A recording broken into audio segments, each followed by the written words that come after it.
Welcome to Small Biz Life, episode 35. Today we're going to talk about all those pesky things in WordPress that nobody told you need to do.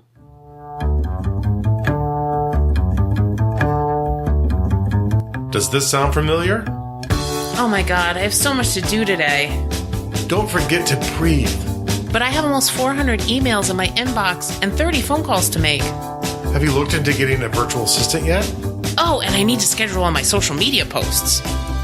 Did you drink anything today? I had coffee. Did you eat today? Did I mention coffee's a bean? This is Small Biz Life.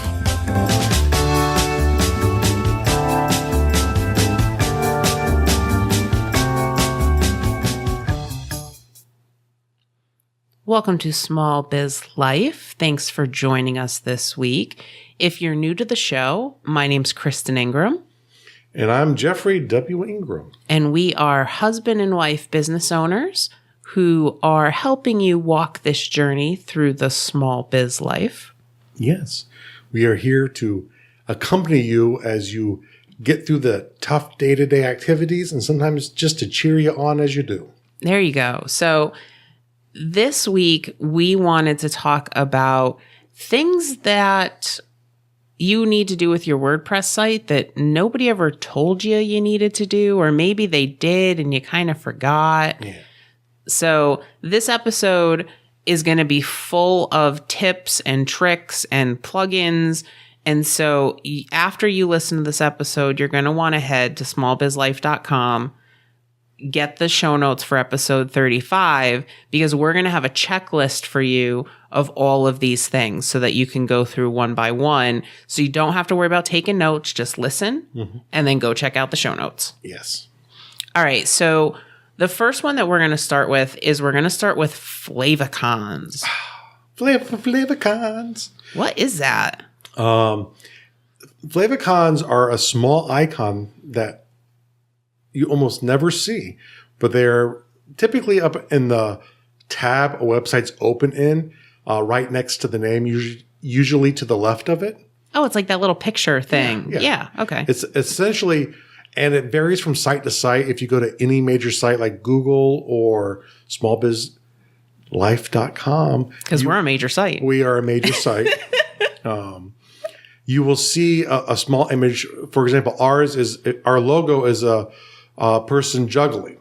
And so it's shrunk down and it looks really good. What our graphic designer did a great job on that. And you'll see it up there as well. And then if they bookmark it, they'll see it there as well too. It's one of those touch types of things that helps people see pictures that will remind them of your brand. And brand building is really about reminding people. That's why Coke. You think Coke. You could see a Coke-shaped bottle, you would think Coke, even though they hardly ever use those bottles anymore. Right. So it's just like a nice little extra touch to show like, hey, we are professional. We know what we're doing. We've got that little extra. Mm-hmm. And the good news is you probably have one there if you've never even thought about it because WordPress or Drupal or any of the major themes will actually install one for you. It just happens to be theirs, not yours. Right. So if you haven't set it by default, you probably have one that looks like the WordPress logo.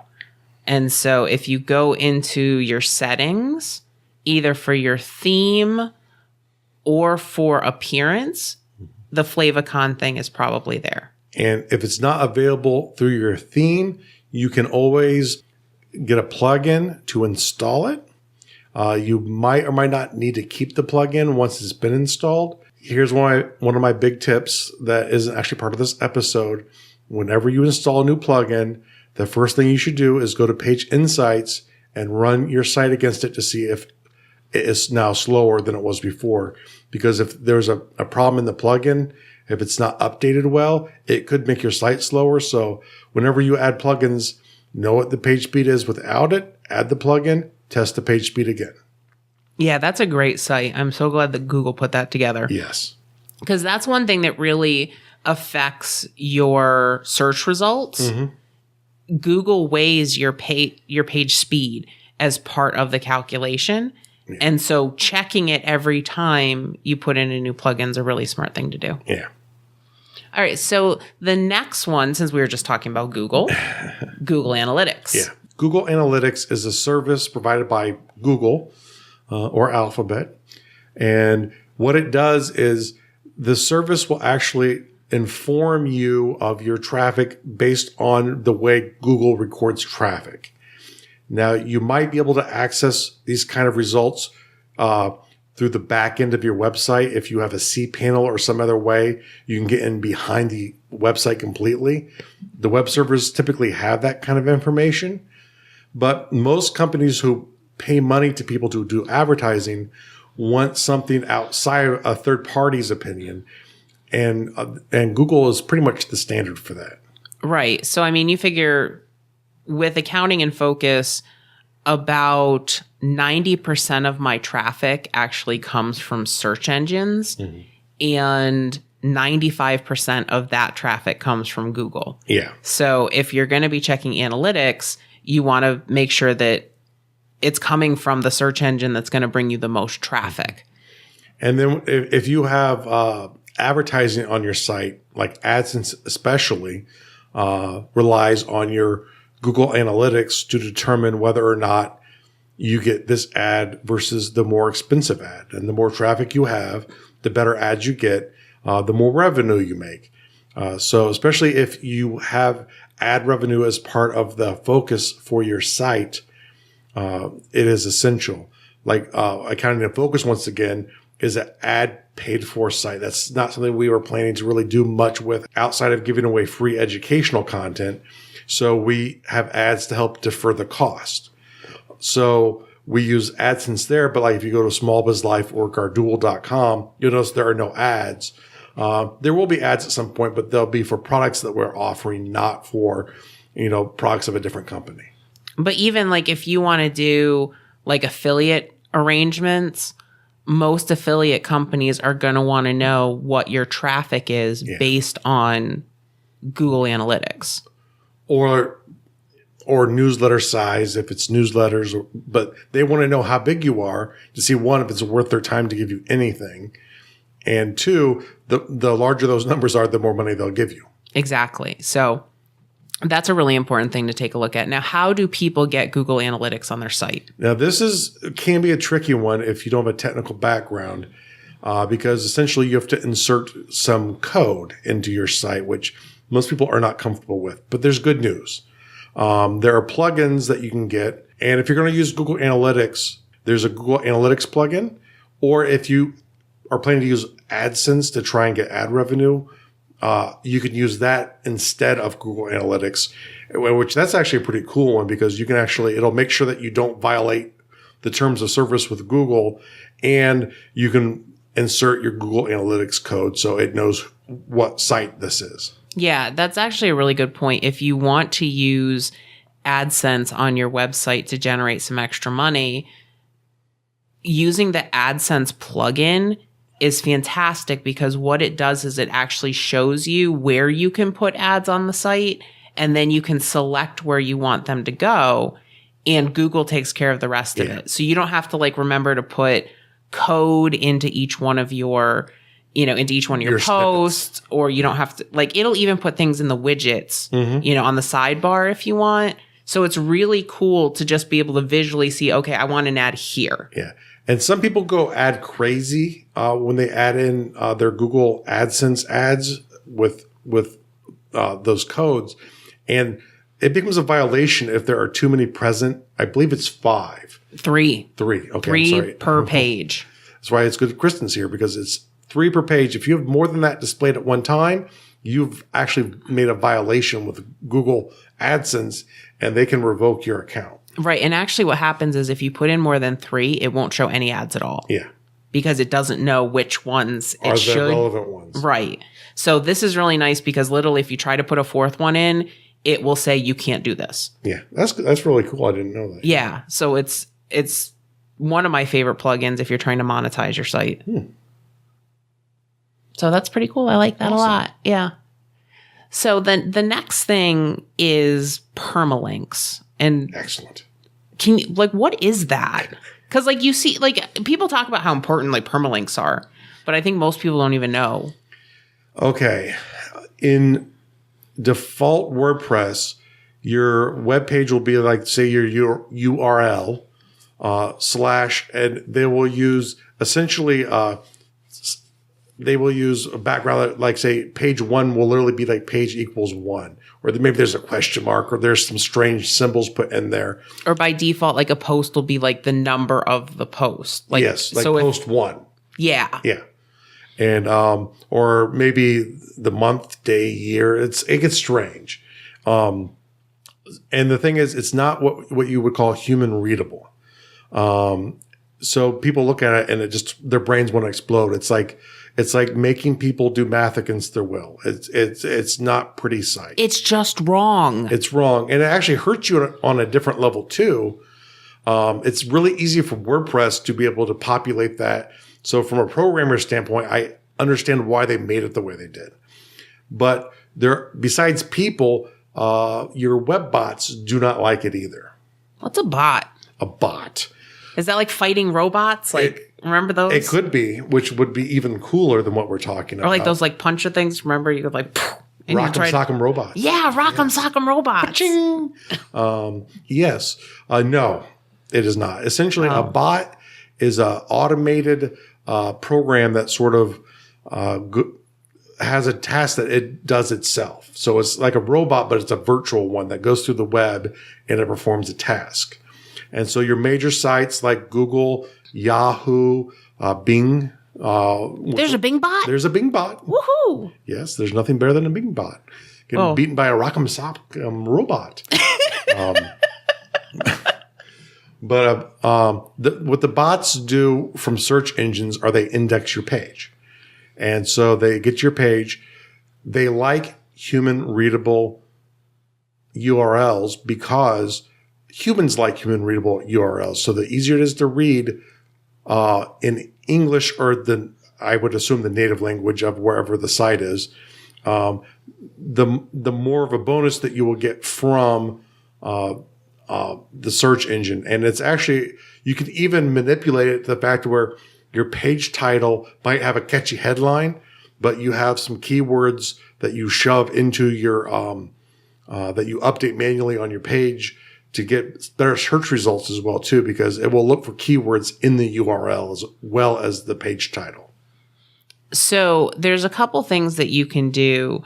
You can manually change your permalink. And if you're in WordPress, right below where you put your heading in, it will actually have a little thing, and it'll show you what the default URL would be. Which is scary.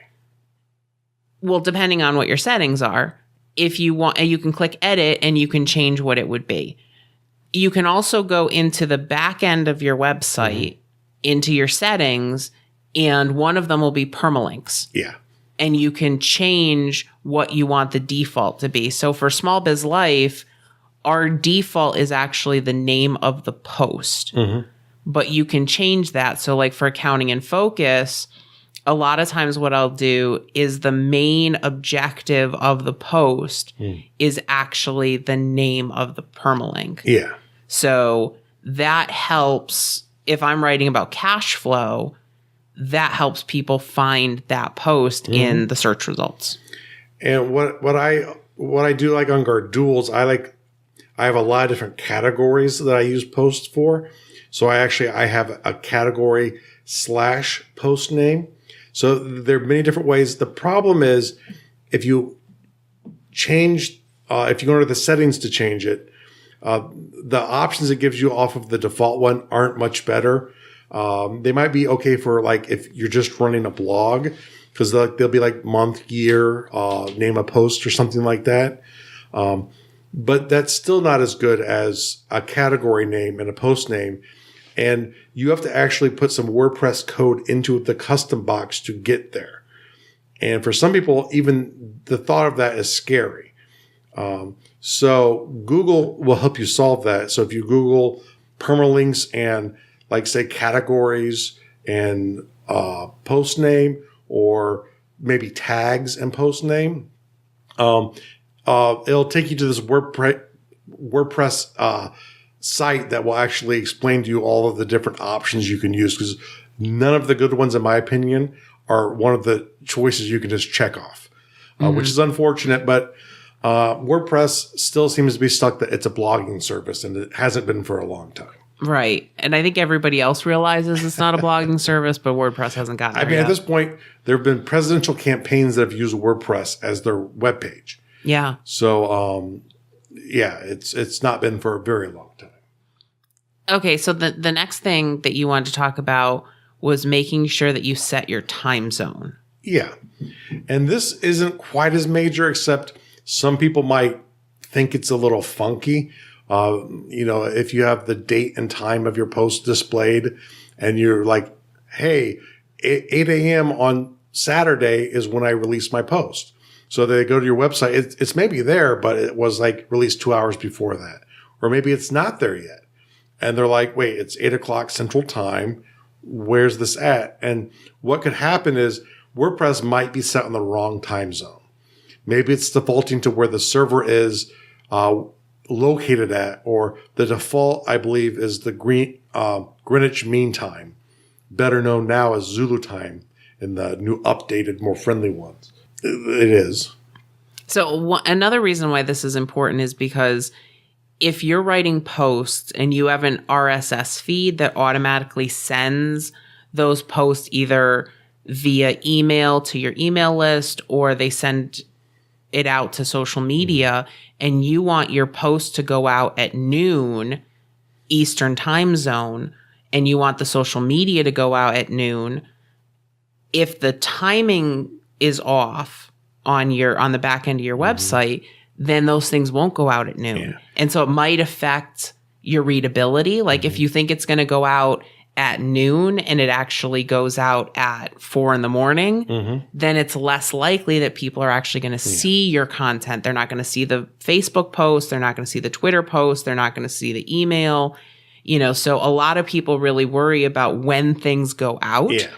But then they don't think about this time zone issue. Which is also a bonus hint where if people are completely ignoring your newsletters, check to see what time they're going out.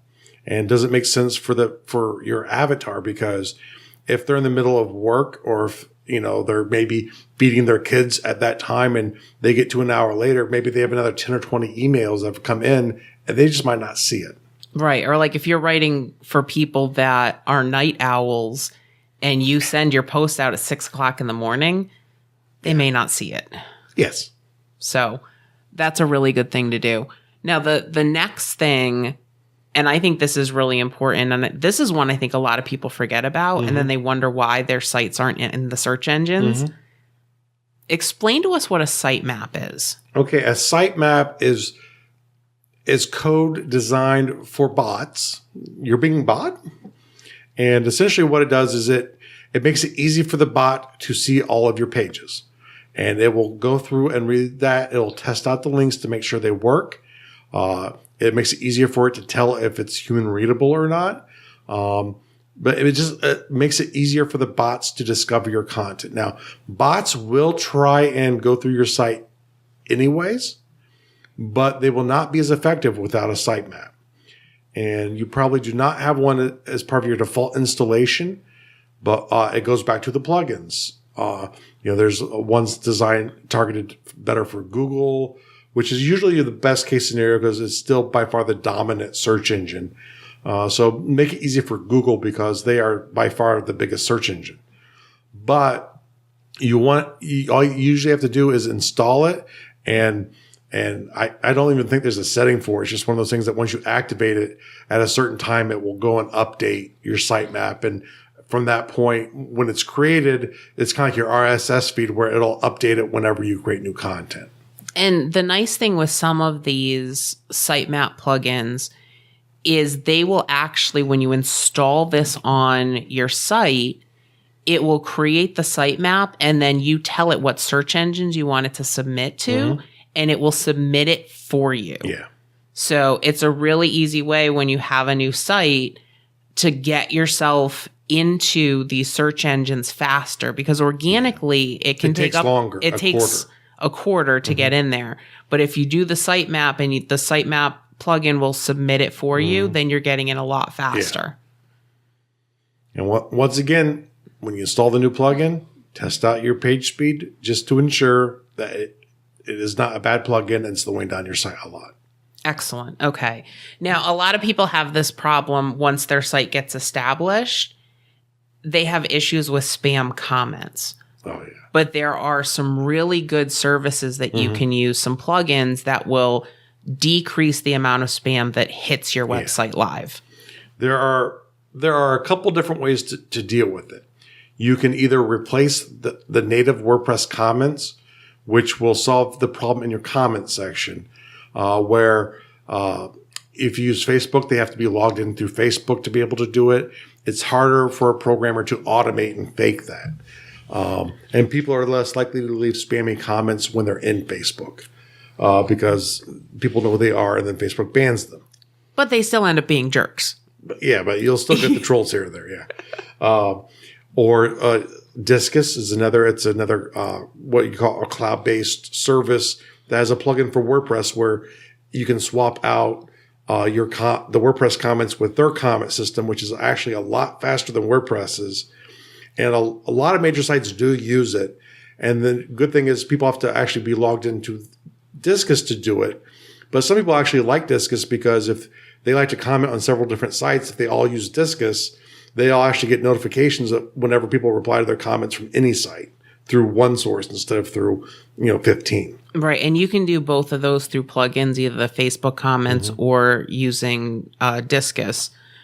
The thing that I find is that a lot of sites are moving away from Discus because it has its own login. Yeah. And they're moving more towards the Facebook comments. They're doing that for two reasons. And I'm considering actually updating our sites. And the reason they're going to Facebook is, one, they have a lot of users. But the real reason is it helps the discussion on your Facebook side. More discussion that happens inside of Facebook for you, the more relevant Facebook considers you.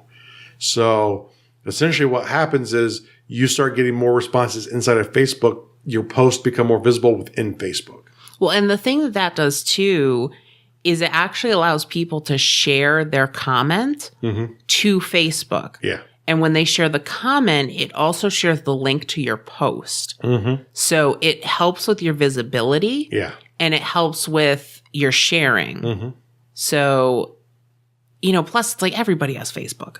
Yes. So it makes it really easy for people to comment on your site that they might not want to put in their name and their email I just log into Facebook. Or definitely, if you want people to do comments on your site at this point, do not force them to create an account, especially, which is the most harsh version in WordPress that you can natively do, is you can require them to have a login where they have to go through a login sequence to log into your site only and be able to do it. Realize there's too much content out there.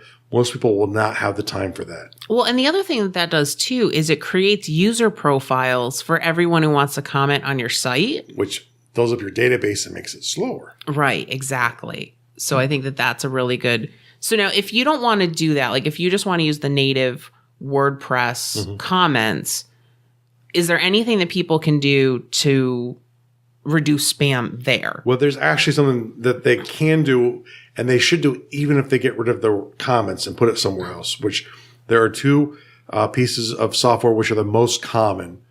One is Akismet and the other one is Recapthia, I believe is the way you would pronounce it. And essentially they are two things that are designed to defeat automation. Because automation is the way the spam usually comes to your site. Someone will create an evil bot, not no Bing bot, but an evil bot, a Dr. Evil bot. And Dr. Evil a bot. Dr. Evil bot, 1 billion spam comments.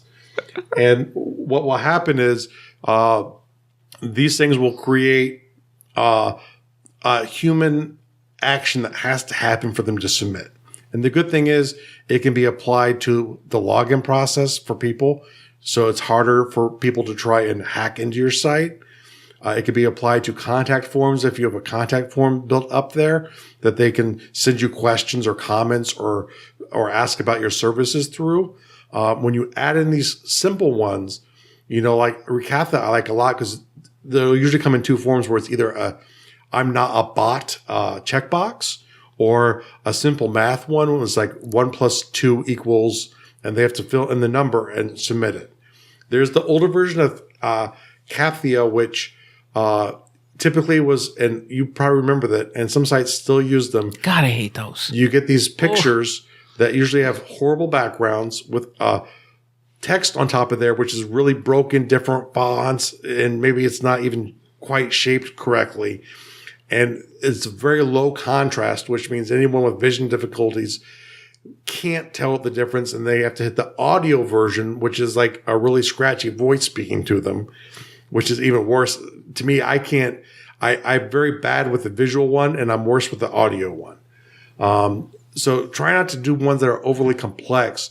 It's really, you're looking to create something that's forcing a human action to have to participate in the submitting of a form or the submitting of a comment. Right. And Akismet works different because what it does is it actually looks for key items that would indicate that a comment is spam. Mm-hmm. So it will let the people, the bots, not a Bing bot. Not a Bing bot. Dr. Evil bot. A Dr. Evil bot. It will allow the bot to make the comment, but it will not allow it to go through live onto your website. Basically, what it does is it holds it for you. In a spam box. And it will look at the number of links that they put in. It will look to see, if you're using this on an English website, does the English make sense or is it kind of choppy? Because How many references to Viagra, I believe? Yeah. Are there references to Viagra or like 80 references to auto insurance or? I love your website. Here's where I go to buy shoes. Mm-hmm. So, it'll just see, does the comment look like it was made by a human being? Mm-hmm. And it will make you approve the comment or not. Mm-hmm. So, like, I know Meals Outside the Box gets so many spam comments. Mm-hmm. And I don't know. I have one of the recipes I have is for Russian dressing. And I think Russian gets all the bad bots. Yeah. Because that's where all the bad Viagra comes from. And so. Off purple Viagra. Yeah. And so Akismet captures all of those for me. It's awesome. Yeah. So that makes me really, really happy because if that crap starts showing up on your site, people are going to lose confidence in your site. They're going to lose confidence in your site. And the problem is when they find you, they're going to test you out and you'll get hit with a bunch of spam. They will actually check the site out as well. The bots will see if they're showing up. The good thing is if they stop, they'll stop trying to do it because they're not going to waste their processor attacking yours. The thing is too, make sure to go in and clean out. And you can actually get a plugin for this too, which if you get a lot built up, you might want to use, which will allow you to delete all of your comments based off of a status. So you can go in and say, hey, just delete everything in the spam box. I'm not going to even look at it because there's 800. Mm-hmm. And because once again, those comments are stored even if they're not posted in your database, and it will gum up the works. That's a really good point because I always forget to do that. I get the emails and I just that's spam. I'm just going to leave it there. Mm-hmm. So that is a really good tip. I like that. So this is something that I'm really terrible with because I like to check out different plugins and then I kind of forget that I installed them. Yeah. And so Jeff's next tip is to delete unused themes and unused plugins. Yes, because normally, and it depends on whoever sets up the WordPress site or whichever script sets it up for you, you will come usually with the most current version of the WordPress official theme, which will be 2016 or 2015 or whatever year, usually spelled out. And then you will, most people don't use those themes. They'll go out and they'll get another theme, either like a premium theme or another free theme that's close to what they want, or they'll pay someone to build a theme for them. And then they will upload that to their site. And then you'll have 2 or 3 themes that are sitting on your site. And then you have to worry about updating them because they're part of your code base for your site if they exist there, even if they're not active. And clever hackers might be able to use them to get into your site. And the worst thing, the bigger risk really, is that because they're part of your code base, every time WordPress, is being used, it's making decisions, it has to verify that they're not being used. So it uses up the processor and the resources on your server for junk. So don't do that. Wow, I never thought of it that way before. Yeah. Mm-hmm. Okay, all right. So I'm going to go through all my sites and make sure that those themes, because I never thought, you never think about those themes, right, that are there. And the funny one is, and Chris makes a great point, is when you're looking for plugins, you usually want a good free plugin, unless you have a really big budget to where you can just be like, hey, I will pay for the best social media plugin ever. But social media plugins are probably the most common deactivated ones on your site because you checked out this one and it's okay, but you don't quite like it. And then you go to that one and you go through 400 different ones and then you find one you like. And then you forget to delete the other 400. Yes. If you're looking for a great social media sharing plugin, check out Shareaholic. Mm-hmm. Shareaholic is, you'll see this on a lot of sites. There are tons of sites that use this one. Mm-hmm. But what it does is it will put in social media share buttons, and you can choose if you want the top of the post, the bottom of the post, or if you want both. Mm-hmm. And it puts these little icons on your site to make it easy for people to share. Yeah. Because if you have a website, the thing that you typically want people to do is share your content. Yeah.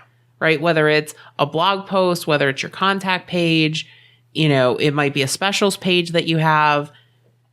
If you have these share buttons, you're making it very easy for people to share your content on their social media channels. Yes. And when you want people to help you out, you make it as easy for them as possible. And Shareaholic is what you call, there are two major types of plugins. There's one that's a cloud-based plugin, and there's native plugins. And they all install the same way, but the difference is a native plugin adds code to your site and it does all the processing and work on your site. A cloud-based one does a lot of the work on their site. And a lot of times even the JavaScripts that are used to help people out locally on their computer come directly from them.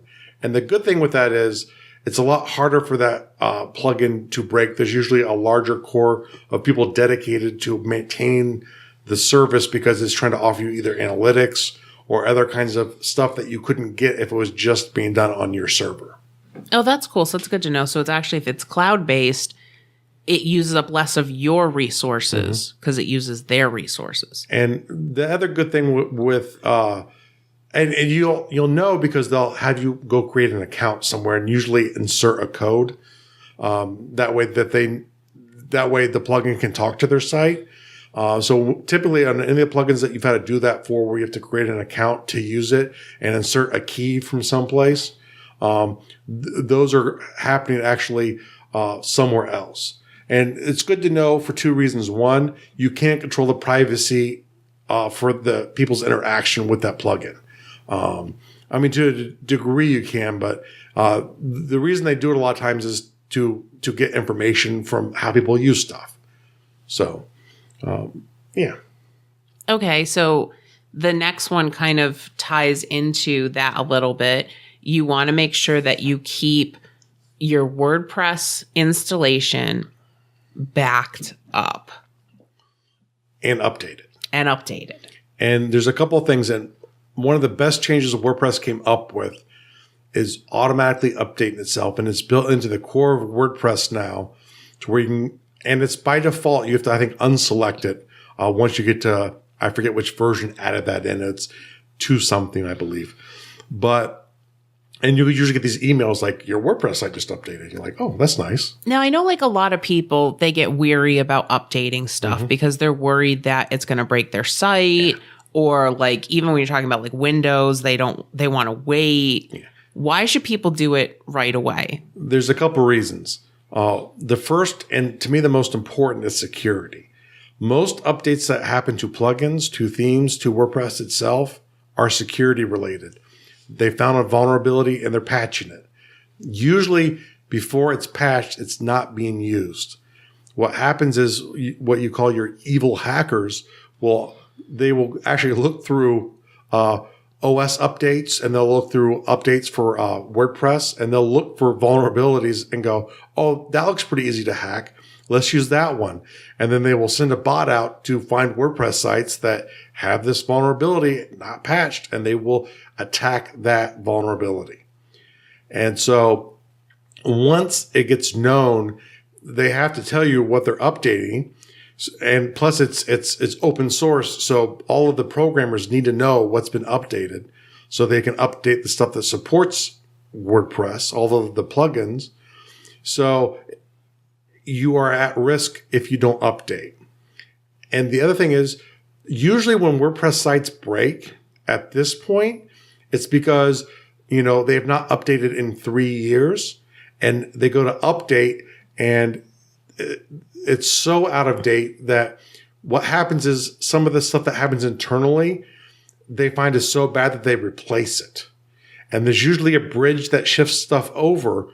And sometimes if you wait too long to update, what will happen is it doesn't even know the bridge. So it's like, I don't know how to do this anymore, and it doesn't work. It's changed too much. But I'll put it to you this way. It's like I just recently updated one WordPress site that had not been touched in years.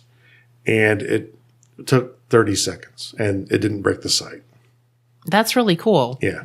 Now, when you're thinking about backups, typically we think about content backups, and we're not thinking about the theme or the plugins. And I know we recently moved all of our sites to a new host, and we had mentioned that, I don't know, probably 10 episodes ago, 15 episodes ago. I don't know. But one of the things that we had to do when we were moving the site, we wanted to move everything, right? Because here's the thing. So typically with a WordPress backup, what happens is it just backs up your content. And so if you need to reinstall for some reason because your site gets hacked, or if you have to move your site to another host, what ends up happening is you have to go in, you have to reinstall your theme, you have to reinstall your plugins, and you have to reinstall the backup for your content. And so what Jeff found when he was moving the sites is that it was really difficult because he had to reinstall the plugins and reinstall the themes, and it took a lot of time to do it. Right. So what he started to look for is a backup solution that would allow him to back up everything and then restore it all as one piece. Yeah. And it really, really saved a lot of time. So if you're going to be backing up your site, if something happens, you don't want to have to try to figure out, oh my God, what plugins did I use? Where's my theme? Do I have that somewhere? I don't even know. So what's the name of the plugin that you used? It is called All-in-One WP Migration. And so can you use that just to do backups? Yes. So essentially, what you do is you install on your website, and it gives you a few different options of where to back it up to. But you can just create a file that downloads to your computer, or you can put it out into Google Drive or Dropbox, different kinds of places like that. And essentially, the nice thing about it is it updates the entire WordPress site, all of the users, so the people who put stuff up on the WordPress site for you, all of your comments, all of your images, all of your plugins, all of the setting details, to where if you want to move sites, once a fresh, completely unrelated site is set up wherever you're going, you can actually just go in, install a plugin there, bring your backup over. You essentially push a button, and it will actually erase everything there. It will put all of the users back the way they were. Wow. It'll put everything back. So if for whatever reason the host you're at, the server gets hacked and your content is unrecoverable, all you do is you get rid of everything in your hosting environment, reinstall WordPress. You have a simple user because you're going to update and just go in once and install this one plugin, push a button. It will install everything back exactly where it was with all of the settings it had. No fuss. Wow. The one thing is, if your site is large, I don't know where the breakoff is because some of the sites I moved, we needed it, and some of the sites we did not need it. You might have to buy an add-on, which I believe costs under $50, maybe just under $50. And essentially, it will allow you to do an unlimited size according to it. And I don't know how true that really is. Maybe there's a terabyte limit. I don't know. But according to it, if you buy this backup, you'll be able to move an unlimited size. So you could have hundreds of images, and some of ours were really big. And the slow thing, the larger it is, will be the time to download it or move it, because of the internet and internet speed. But that was the biggest weight at that point. Wow. That's awesome. And the thing is, we know multiple people whose sites got hacked so far in 2016. Yeah. And so they didn't have something like this in place, which meant that they had to pay somebody to go through and like scrub out all their content. There was like malicious code in the theme. Like it was just it was a mess. Yeah. If a hacker gets into your server, it does not matter how good the security of your website is. It is theirs. They own it. Right. Because a lot of times what's happening with a lot of these bigger hosting companies is that people are actually hacking the shared servers and they infect everybody on the shared server. And so unless you have some type of backup like this, it's going to cost you a tremendous amount of money. So for the $50 that it costs to have this plugin, I think it's worth it. It makes me feel better because I know some of our sites get some serious traffic, and without something like this, our sites were at risk. Yeah. So this is something that I really makes me sleep better at night. And I like to sleep. You know me. I'm a big fan of sleeping. So There's enough other stress to prevent you from sleeping. This is one you can get rid of. Yeah. So while we're talking about security, this is a really good tip. And I see my clients on the accounting side of things that they do this all the time. Watch your display names and your usernames in WordPress. Yes. Yeah, and the big thing to keep in mind is there are two types of very easy to know usernames. And one step to hack your site is to know usernames. And so the first username that they will attack will probably be the word admin. And the reason is, if most hosting services have a script that will set up WordPress for you, the default username that they suggest to you is admin. Most people never change that. And then what happens is their username's admin. They know what that is, and then they try and hack the site based off of that username. And they know the name makes it easier. The other thing that they will do is they will go through the display names for the people who submit the content. If your display name equals your username, it will they'll grab the display names and try and use those to figure out if that is a way to hack into your site. And if you go under the users in WordPress itself, it'll tell you what they are. Yeah. So you want to make sure that you keep the username and the display name different. It's just common. Like, if you're logging into your banking information, you wouldn't use your account number as your username. No, I use my social security number. Oh, that's good. That makes me feel. Don't use that either. Yeah, we're going to change that. No, he doesn't do that. So the next one that we want to talk about is make sure that you have simple navigation. Yes. God, there's nothing that I hate more when I go to a website and it's like, I think I'm clicking on a link to go to the next thing and it like opens up a drop down. Yeah. And then I have to click on that. And then that doesn't take me where I want to go either. If you want a good example of bad navigation, randomly pick a large agency in your state, DMV, social services, whatever's a big agency in your state, go to their portal site, the site where they give the information about the agency, and try and find something. Good luck. Well, it's like, I know like the Connecticut Department of Revenue Services, it's like you have to click on forms. Then they want to know, are you a business? Are you an individual? Are you a state? Okay, you click on that. Okay, now what year do you want? Now what kind of form do you want? And it's like I have to click like 7 things to get to the form that I want. Yeah.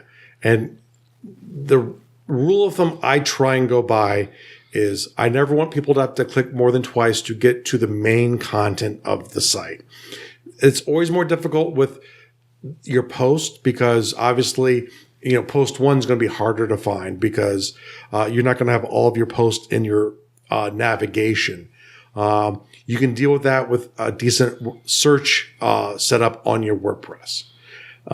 Now, if you don't have a decent search setup, that could be a problem, but there are plugins to fix that. You can have Google run it